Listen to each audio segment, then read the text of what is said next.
कब से शुरू हो रहा है सावन? सावन के महीने का क्या है विशेष महत्व?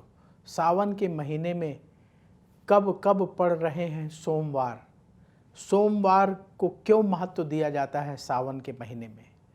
अगर आप भगवान शिव का विशेष पूजन करना चाहते हैं तो उसका क्या विधान है, किस तरीके से शिव जी की पूजा करें ताकि भोलेनाथ की विशेष कृपा आपको प्राप्त हो और भगवान शिव आप पर प्रसन्न हो, इन सब पर आज विस्तार से चर्चा करेंगे। नमस्कार, मैं हूं प्रवीण मिश्र और आप देख रहे हैं एस्ट्रो तक। भगवान शिव की पूजा करने का, भगवान शिव की विशेष आराधना करने का महीना होता है सावन का महीना, आप सब जानते हैं। हर साल हम सावन के महीने का इंतज़ार करते हैं कि सावन का महीना आए और हम भगवान शिव की विशेष पूजा उपासना करके अपने जीवन की परेशानियों को दूर करने के लिए भोलेनाथ से प्रार्थना कर लें। साल 2025 में सावन का महीना 11 जुलाई से शुरू हो रहा है और ये 9 अगस्त तक रहेगा, यानी 11 जुलाई से लेकर 9 अगस्त तक सावन का महीना रहेगा। इन दिनों में भगवान शिव की विशेष पूजा उपासना देश भर में की जाएगी। आप देखेंगे शिव मंदिरों में भक्तों की लाइन लगी होगी हर सोमवार के दिन। तो हम आपको बताने वाले हैं कौन कौन से दिन जो है सोमवार पड़ेगा जो ये सावन का महीना है। तो सावन के महीने का जो पहला सोमवार है वो 14 जुलाई को है, दूसरा सोमवार 21 जुलाई को है, तीसरा सोमवार 28 जुलाई को है और चौथा सोमवार जो है 4 अगस्त को है। तो सोमवार का दिन बहुत शुभ माना जाता है सावन के महीने में।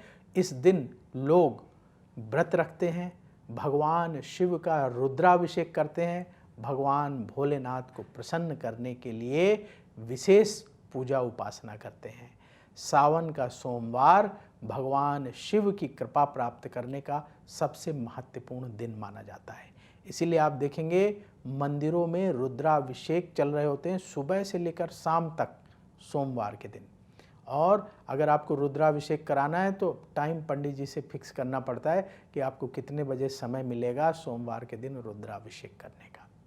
और जो हमारे 12 ज्योतिर्लिंग हैं उनमें बहुत भीड़ होती है भक्तों की। भक्त सावन के महीने में 12 ज्योतिर्लिंग में से जो ज्योतिर्लिंग उनके घर के पास होता है या जहाँ जिसकी मान्यता होती है वहाँ जाकर के अवश्य जल चढ़ाते हैं। जो श्रावण का महीना है इसे भगवान शिव का सबसे प्रिय महीना कहा जाता है।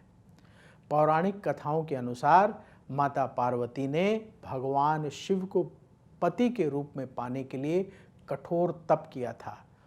तब भगवान शिव ने प्रसन्न होकर के माता पार्वती को स्वीकार किया और सावन के महीने में ही भगवान शिव पहली बार जो है अपने ससुराल गए थे और भगवान शिव के स्वागत में जो है माता पार्वती ने विशेष जलाभिषेक करवाया था।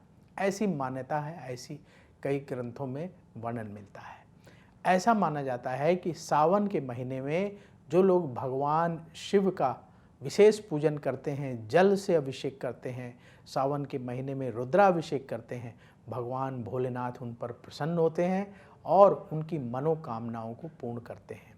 इसीलिए आपने देखा होगा सुखद वैवाहिक जीवन के लिए लोग सावन के महीने में रुद्राभिषेक कराते हैं। जिन कन्याओं का विवाह नहीं होता है वो जो है सावन के महीने में सोमवार का विशेष व्रत करती हैं।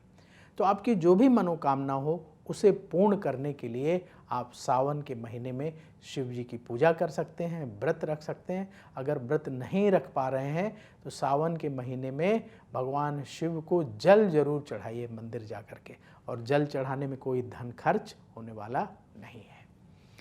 अब जो लोग थोड़ा सा ज़्यादा पूजा करना चाहते हैं, विधि विधान का पालन करना चाहते हैं, भगवान भोलेनाथ की विशेष कृपा प्राप्त करना चाहते हैं तो क्या करें?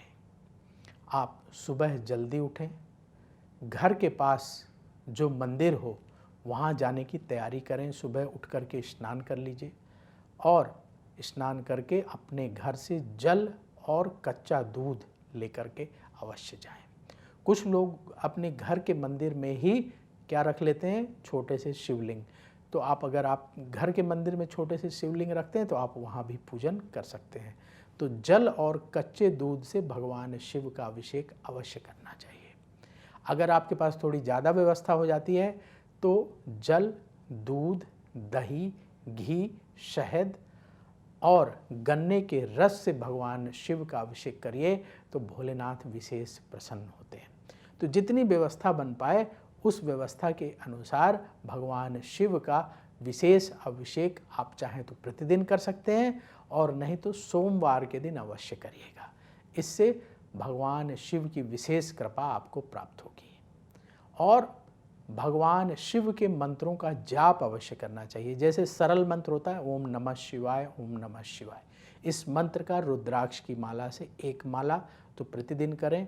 अगर आपके पास समय मिलता है तो 11 माला कर सकते हैं, नहीं तो 1 माला प्रतिदिन कर लीजिए और सोमवार के दिन 11 माला कर लें तो भगवान भोलेनाथ की विशेष कृपा आपको प्राप्त होगी। इसके साथ ही सावन के महीने में बिल्कुल ध्यान रखिए अपने खान पान का। खान पान शुद्ध शाकाहारी रखना चाहिए। अगर आप भगवान शिव का पूजन कर रहे हैं तो शुद्ध शाकाहारी भोजन ही ग्रहण करें। और दूसरा, अपने मन को, अपने विचारों को, अपने व्यवहार को शुद्ध रखें, तभी भगवान भोलेनाथ की विशेष कृपा आपको प्राप्त होगी। तो हमें अपने मन, कर्म, वचन सब में पवित्रता रखते हुए भगवान शिव का पूजन करना चाहिए, तभी भोलेनाथ प्रसन्न होते हैं। बहुत सारे लोग कहते हैं ना, हमने बड़ी पूजा की, हमने बड़ी भक्ति की, लेकिन हमें भगवान की कृपा नहीं प्राप्त हुई, तो कहीं कोई कमी रह गई होगी। तो इसलिए कोई कमी ना रहने पाए, अपना खान पान शुद्ध रखिए, अपना आचरण शुद्ध रखिए, अपना मन शुद्ध रखिए और भगवान शिव के चरणों में मन को लगाते हुए शिव पूजन करें, रुद्राभिषेक करें, तो अवश्य भगवान भोलेनाथ की कृपा सावन के महीने में आपको मिल जाएगी। तो अब वक्त हो गया है आपसे विदा लेने का। देखते रहिए एस्ट्रो तक, बहुत जल्दी फिर आपसे मुलाकात होगी। बोलिए भगवान शिव की जय। अगर आप मुझसे जुड़ करके अपनी समस्याओं का समाधान चाहते हैं और चाहते हैं कि आपकी समस्याओं को ज्योतिष के माध्यम से सुलझाया जाए, तो आप हमसे संपर्क कर सकते हैं, जुड़ सकते हैं एस्ट्रो तक पर।